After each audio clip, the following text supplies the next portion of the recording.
নমস্কাৰ আশা কৰো সকলো ভালে আছে আজি মই নতুন দিল্লীলৈ আহিছো আৰু আমি সকলোৱে জানো যে ইউনেস্কোৰ বৰ্তমান সভা তেওঁলোকৰ যি ওয়াৰ্ল্ড হেৰিটেজ কমিটিৰ সভা বৰ্তমান নতুন দিল্লীত অনুষ্ঠিত হৈ আছে এই ওয়াৰ্ল্ড হেৰিটেজৰ যিখন সভা তাত এইবাৰ ভাৰতে অধ্যক্ষতা কৰিছে আমাৰ সাংস্কৃতিক মন্ত্ৰী গজেন সিং শেখাৱতৰ অধ্যক্ষতাত এইবাৰ ওয়াৰ্ল্ড হেৰিটেজৰ যিখন বৈঠক বিশ্ব সাংস্কৃতিক ক্ষেত্ৰৰ যিখন বৈঠক ই নতুন দিল্লীত অনুষ্ঠিত হৈছে আমাৰ অসমত নেচাৰ হেৰিটেজত বা প্ৰাকৃতিক দিশৰ ফালৰ পৰা কাজিৰঙা আৰু মানস আগৰে পৰা ওয়াৰ্ল্ড হেৰিটেজ হিচাপে স্বীকৃতি পাইছিলে কিন্তু কালচাৰেল এছপেক্টত যি ঐতিহ্য খুচাই সেই ক্ষেত্ৰত অসমত আমাৰ ওয়াৰ্ল্ড হেৰিটেজ নাছিলে চৰাইদেউ মৈদাম ক্ষেত্ৰক ওয়াৰ্ল্ড হেৰিটেজ কৰাৰ বাবে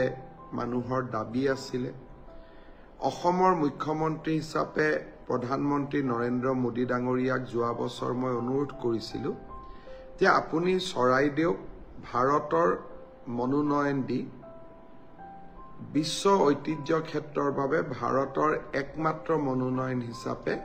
আপুনি ৰিকমেণ্ড কৰক প্ৰধানমন্ত্ৰী মোদী ডাঙৰীয়াৰ সন্মুখত দুটা প্ৰস্তাৱ আছিল এটা প্ৰস্তাৱ উত্তৰ প্ৰদেশৰ সৈতে জড়িত আছিল তথাপিতো প্ৰধানমন্ত্ৰী মোদী ডাঙৰীয়াই বিশাল হৃদয় দেখুৱাই মই এইকাৰণে কৈছো মোদী ডাঙৰীয়া উত্তৰ প্ৰদেশৰ এমপি কিন্তু তেখেতে আমাৰ কাৰণে বিশাল হৃদয় দেখুৱাই চৰাইদেউ মৈদামক ওয়াৰ্ল্ড হেৰিটেজৰ বাবে ৰিকমেণ্ড কৰিছিলে আৰু আজি মোদী ডাঙৰীয়াৰ ভাষণত এই কথা প্ৰায় স্পষ্ট হৈ পৰিছে যে অহা ২৬ তাৰিখে চৰাইদেউ মৈদাম ক্ষেত্ৰ বিশ্ব ঐতিহ্য ক্ষেত্ৰলৈ ৰূপান্তৰ হ'ব নেচাৰ কেটেগৰীক বাদ দি সাংস্কৃতিক কেটেগৰীত কালচাৰেল কেটেগৰীত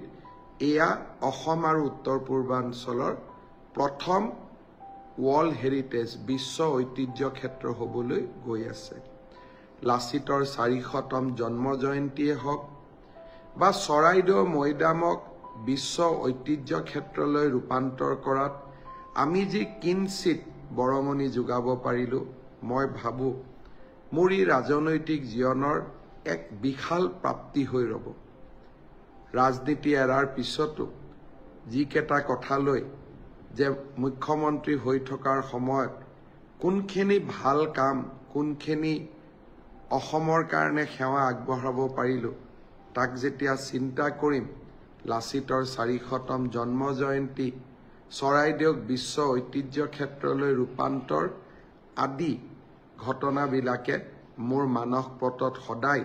ইতিবাচকভাৱে ক্ৰিয়া কৰি থাকিব অৱশ্যে